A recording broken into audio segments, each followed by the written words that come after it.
পাটের শাক দিয়ে রেসিপি ভাবাই যায় না। একই রকম পাটের শাক খেতে ভালোও লাগছে না, আর পাটের শাক ল্যালো হলে আরোই খেতে চায় না। ছোট বড় এটা অনেকেরই অপছন্দ, আবার অনেকেরই পছন্দ, কিন্তু বাচ্চাদের তো একদমই নয়। তবে হ্যাঁ, যদি একটু নতুনভাবে বানানো যায় তবে কেমন হয় বলো তো? তো চলো প্রথম থেকে শেষ পর্যন্ত তোমরা ভিডিওটা দেখে নাও যে আমি কিভাবে বানিয়েছি এই পাটের শাকের রেসিপি। সত্যি বলছি বন্ধুরা, ভীষণ ভালো লাগে খেতে। আমার তো ভীষণ ভালো লাগে। তোমাদের কেমন লাগে কি বন্ধুরা? দেখে বানাতে ইচ্ছে করছে না, আর খেতেও ইচ্ছে করবে। একবার হলেও তোমরা বানিয়ে দেখতে পারো। এরকম করে যদি বানাতে চাও, যে বললাম প্রথম থেকে কিন্তু শেষ পর্যন্ত তোমাদেরকে ভিডিওটা দেখতে হবে। ভিডিওটা না দেখলে তোমরা কিন্তু একদম বুঝতে পারবে না যে রেসিপিটা আমি কিভাবে বানিয়েছি। আর তোমরা পরিবারকেও এইভাবে বানিয়ে দিতে পারবে না। পরিবারের যে সদস্যরা আছে না, দেখবে খেয়ে কিন্তু খুব ভালো বলবে। আর একদম নতুন এক রেসিপি, আশা করছি তোমাদের অনেক ভালো লাগবে। যারা এখনও বানাওনি বা এখনও খাওনি, তারা কিন্তু চটজলদি এই রেসিপিটা খুব সহজেই তোমরা বানিয়ে নাও। ভীষণ ভালো লাগে। এটা তো সসের সাথে সাথে ভীষণ ভালো লাগে, ডাল ভাতের সাথেও বেশ ভালো লাগে। খুব খুব খুব সহজভাবে রেসিপিটা দেওয়া থাকলো, তোমরা কিন্তু অবশ্যই করে দেখে নিও।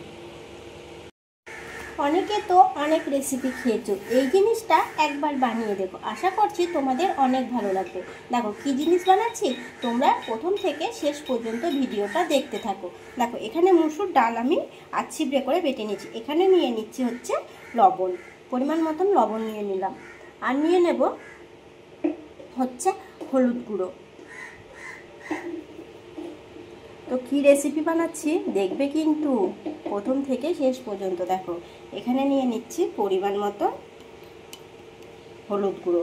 তো হলুদ গুঁড়োটাও দিয়ে নিলাম।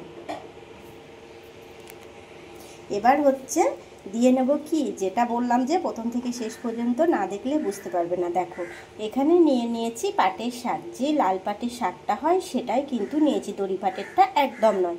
তো দেখো এখানে শাক কিন্তু অনেকেই খেতে চায় না, তবে যদি একবার এইভাবে বানিয়ে দেওয়া যায় তখন কিন্তু খুব সহজেই এই শাকের রেসিপিটা ছোট বলো বড় বলো সকলেই খেয়ে নেবে। তবে হ্যাঁ, ল্যালো বলে অনেকেই বড়রাও এই রেসিপিটা খায় না, মানে এই শাকটা খায় না, সরি রেসিপি না। তবে হ্যাঁ, ল্যালো হলো তো কি হয়েছে, এইভাবে একবার বানিয়ে দেখো, আশা করছি খুব খুব ভালো লাগবে। বড়রাও কিন্তু খুব সহজে খেয়ে নেবে। তো দেখতেই পেলে মসুর ডাল বাটা নিয়েছি, লবণ হলুদ দিয়ে নিয়েছি, আর এখানে নিয়েছি লম্বা লম্বা করে পেঁয়াজ কুচো আর কাঁচা লঙ্কা কুচো। এগুলোকে আমি একটু লম্বা লম্বা করে কুচো করে নিয়েছি। তো দেখতে থাকো কিন্তু প্রথম থেকে শেষ পর্যন্ত। তো চলো একসঙ্গে সবগুলো এখানে আমি দিয়ে নিয়েছি। দেখো সাথে নিয়ে নিলাম 2 চামচ বেসন। এবার খুব ভালোভাবে হাত দিয়ে এটাকে মেখে নেবো। হ্যাঁ বন্ধুরা, বেসন কিন্তু তোমরা অবশ্যই করে দেবে 2 চামচ, দেখবে এটা খেতে কিন্তু আরও ভালো লাগবে। বেসন যদি না দাও ততটাও কিন্তু এটা ভালো লাগবে না। হ্যাঁ, তবে ভালো লাগবে, সেটা কিন্তু অন্যরকমভাবে বানাতে হবে। তো চলো আগে এইভাবে রেসিপিটা তোমাদেরকে আমি খুব সহজেই দেখিনি, আশা করছি তোমাদের অনেক ভালো লাগবে। ছোট বড় সকলের ভীষণ ভীষণ পছন্দ হবে। কারা কারা পাটের শাক খাও না ল্যালো বলে, তারাও কিন্তু খুব সহজেই চটজলদি কয়েকটা এই রেসিপিটা খেয়ে নেবে। তো চলো আগে হাত দিয়ে ভালোভাবে এটাকে আমি মেখে নিই। দেখো বন্ধুরা, হাত দিয়ে কিন্তু খুব ভালোভাবে মেখে নিয়েছি। ও হ্যাঁ, আরেকটা কথা তো তোমাদেরকে বলতেই ভুলে গেছি, এখানে কিন্তু একটুও জল দেবে না, জল দিলে কিন্তু একদম ভালো হবে না। সেই জন্য কি করবে তোমরা, একটুও এখানে জল ব্যবহার করবে না। হাত দিয়ে একটু ভালোভাবে চটকে মেখে নিলেই দেখবে এরকম করে একদম ডোটা রেডি হয়ে যাবে। তো দেখতে থাকো প্রথম থেকে শেষ পর্যন্ত ভিডিওটা। দেখো বন্ধুরা, এখন এখান থেকে আমি এতটা পরিমাণ করে নিয়ে নেব, এই যে। তবে হ্যাঁ বন্ধুরা, আরও একটা কথা তোমাদেরকে আমি বলে নিচ্ছি, এখানে কিন্তু মসুর ডালটাই তোমরা দেবে। দেখো তেল কড়াইয়ে বসিয়ে নিয়েছি, আর তেলটাও কিন্তু বেশ ভালোভাবে গরম হয়ে গিয়েছে। আর দেখো এরকম আমি একটু চ্যাপটা চ্যাপটা করে দিয়ে নিচ্ছি। তোমরা কিন্তু বললাম যে মসুর ডালটা কিন্তু অবশ্যই করে দিয়ে নেবে। মসুর ডালটা না দিলে কিন্তু এটা খেতে ততটাও ভালো লাগবে না। তো প্রথম থেকে শেষ পর্যন্ত তোমরা ভিডিওটা দেখবে, না দেখলে বুঝতে পারবে না। আর এখন তো বাচ্চারা একদম শাকসবজি খেতে চায় না, তবে নিত্য নতুনভাবে যদি বানিয়ে দেওয়া যায় তখন কিন্তু ওরা খুব সহজেই খেয়ে নেয়।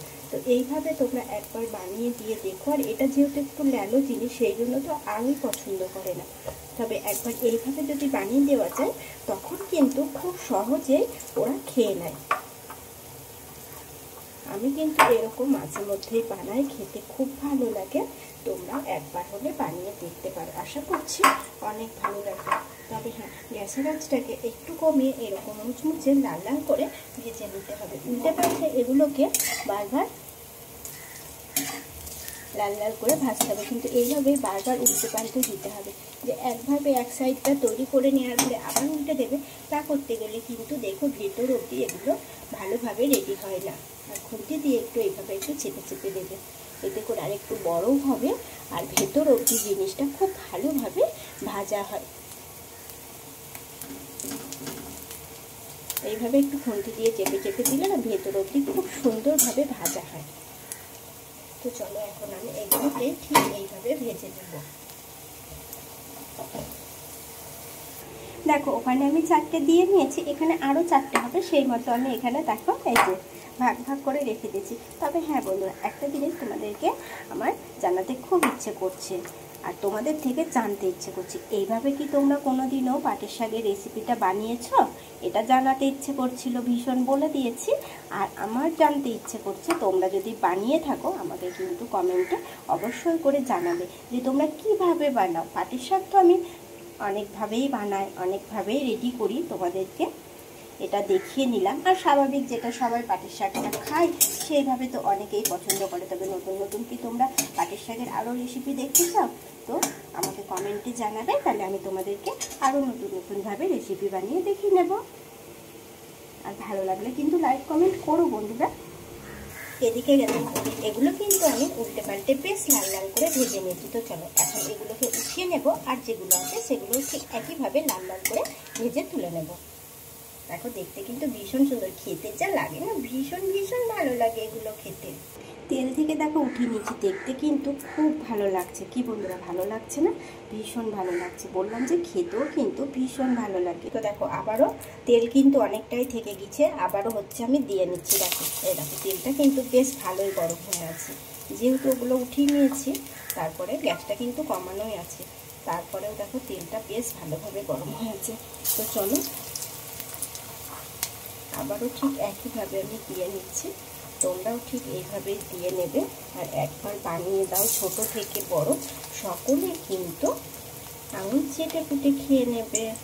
তোমরা চাইলে এটা ডাল ভাতের সাথে খেতে পারো, আবার এটা সন্ধ্যের দিকে হোক বা বিকালের দিকে হোক বানিয়ে তোমরা সসের সাথেও খেতে পারো, ভীষণ ভালো লাগে। বাচ্চাদেরকেও দাও, তোমরাও খাও। তো চলো এগুলো তো আবার আমি দিয়ে নিলাম। ভালো লাগলে যে বললাম লাইক কমেন্ট করতে ভুলো না। আরও এরকম নতুন নতুন রেসিপি অনেক দেওয়া আছে, যেগুলো তোমরা হয়তো এখনো দেখো না। তোমরা চলে যাবে, দিয়ে দেখে নেবে, সম্পূর্ণ ভিডিও দেওয়া থাকে, তোমরা দেখে নিতে পারো। দেখো ঠিক একইভাবে আমি এক সাইডটা হালকা ভাজা হয়েছে আর এক সাইডটা আমি উল্টে নিয়েছি। আবারও দেখো খুন্তি দিয়ে ঠিক এইগুলোকে আমি এরকম এরকম করে একটু চেপে চেপে দিচ্ছি। এইভাবে বললাম যে চেপে চেপে দিলে কি হয় না, ভেতর অবধি খুব ভালোভাবে এটা রেডি হয়, মানে ভাজা হয় ভালোভাবে। আমার তো এগুলো খেতে ভীষণ ভালো লাগে, তোমরা কিন্তু একবার হলেও বানিয়ে দেখতে পারো। তো আজকের মতো টাটা বন্ধুরা, ভালো থেকো, সুস্থ থেকো। আর এরকম নতুন নতুন রেসিপি অনেক অনেক অনেক দেওয়া আছে, চাইলে তোমরা গিয়ে দেখে নিতে পারো। ছোট থেকে বড় সকলের ভীষণ পছন্দ হবে। বাচ্চারা তো এখন একদমই শাকসবজি খেতে পছন্দ করে না, তবে হ্যাঁ শাকসবজিরও কিন্তু বিভিন্ন বিভিন্ন রকম রেসিপি আমি দিয়ে রেখেছি, তোমরা চাইলেও সম্পূর্ণ ভিডিও দেখে নিতে পারো। আর একবার হলেও বাড়িতে বাচ্চাদেরকে বানিয়ে দিতে পারো, দেখবে তখন কিন্তু খুব সহজেই ওরা খেয়ে নেবে। বড়রাও আছে হয়তো অনেক জিনিস পছন্দ করে না, সেরকমও রেসিপি দেওয়া আছে, চাইলে তোমরা দেখে নিতে পারো। আর কেমন হয়েছে আমাকে কমেন্টে জানিও, আর পারলে একটু বন্ধুদের সাথে শেয়ার করে নিও। তো আজকের মতো টাটা বন্ধুরা, ভালো থেকো, সুস্থ থেকো। আবারও আসবো আমি নতুন কোনো এক রেসিপি নিয়ে, ততক্ষণে সকলে ভালো থেকো।